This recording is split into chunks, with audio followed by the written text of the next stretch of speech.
What is this concept of horse in spirituality? The logic in scripture, the scholars that have studied this, what is this about?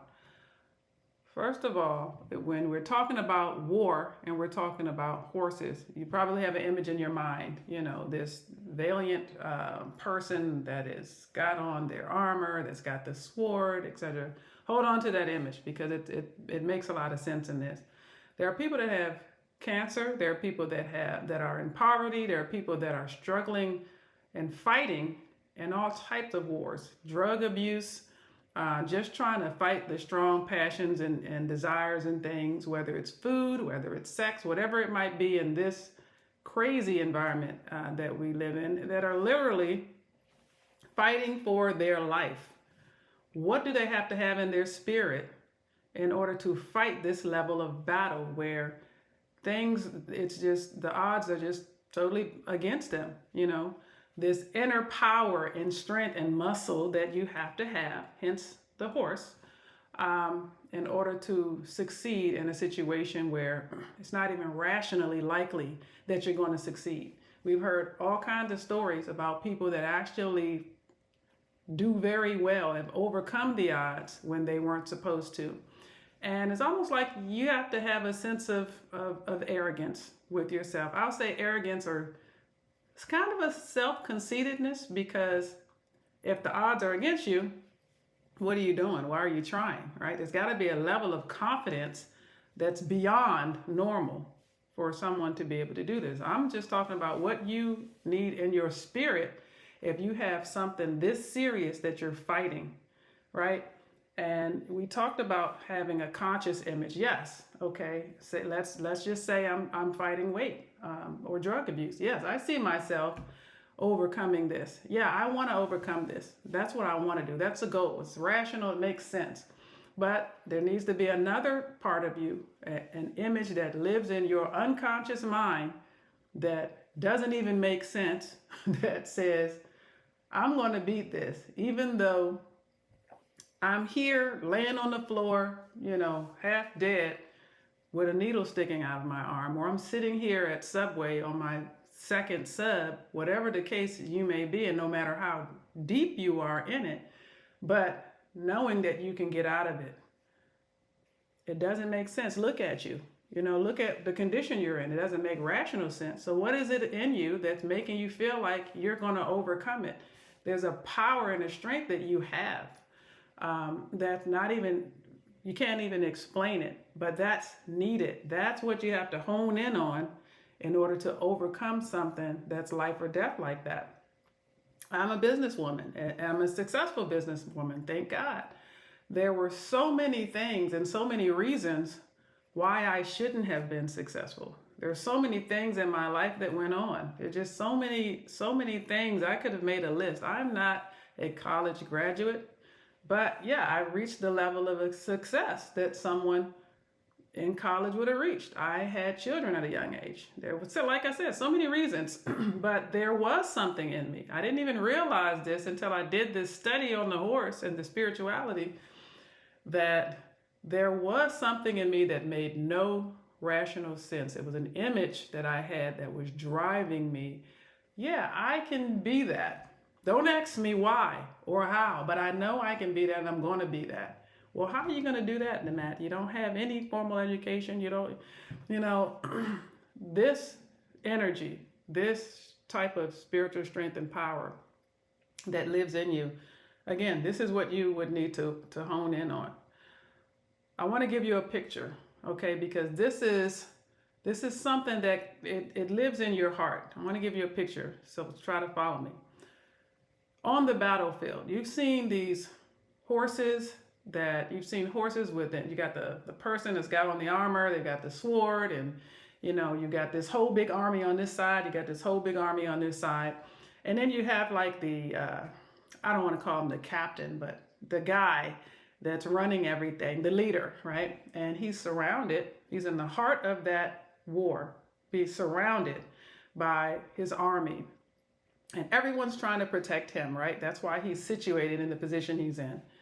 But just like in the movies, you see this person on a horse the knight in shining armor, all the lights and cameras that are on this person. There's clouds, sparks, all kind of stuff.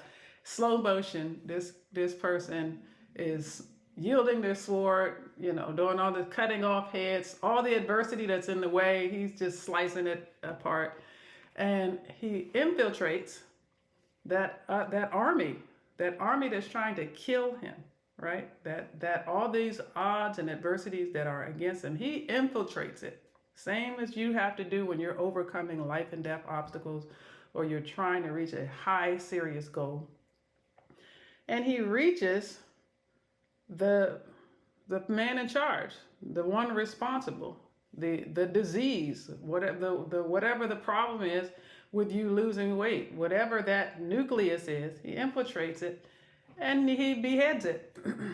That's a great example of the horse in spirituality, the war horse, and what's needed in order to overcome something like this. Another example, in today's climate, let's look at all of the ridiculous foolishness that's happening all around us, that's trying to tear our families apart, make us not care about anybody but ourselves. Just arrogance and self-conceitedness, self-conceiting, just terrible all around us. Drugs, sex, everything you can think of, all the reasons why, most of us are depressed or have some level of anxiety.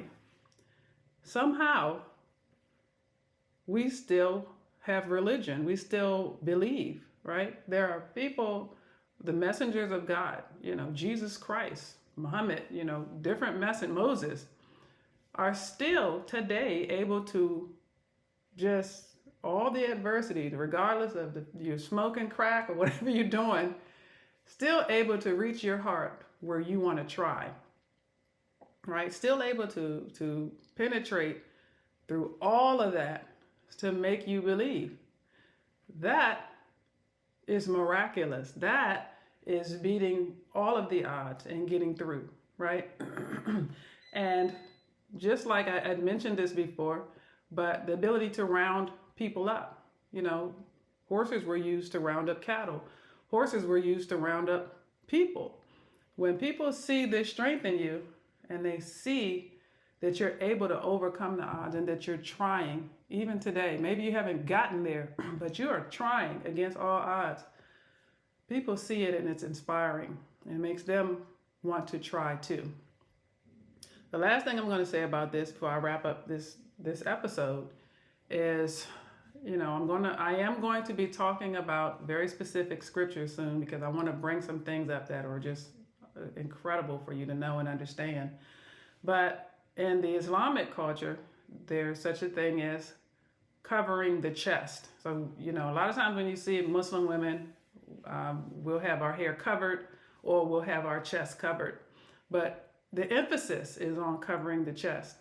And based on what I told you today, understanding that there are people that can bypass adversities, bypass things that are going on, and reach your heart. There's a flip side to this as well, right? There is a flip side. Just like someone good can reach you and penetrate and reach your heart no matter what's going on in your life, there are people that don't have good intention for you that can do the same thing. And so this idea of covering the chest is one to think about in the spiritual realm. I've tried to get people to remove the physical, because the physical is limiting. The physical, you're not going to beat cancer if you're physically living in your physical state and letting yourself experience the physical realities of cancer. You're only going to beat cancer or, overcome your weight loss condition or your drug abuse or whatever it is you're trying to get out of. You have to be able to hone in on your spirituality and the power that is there in order to do that. So, with that being said, I want you to be sure to hit that subscribe button, because I'm going to be back. I'm going to be back with another episode on horses and spirituality, and it's going to be good. So I look forward to seeing you next time.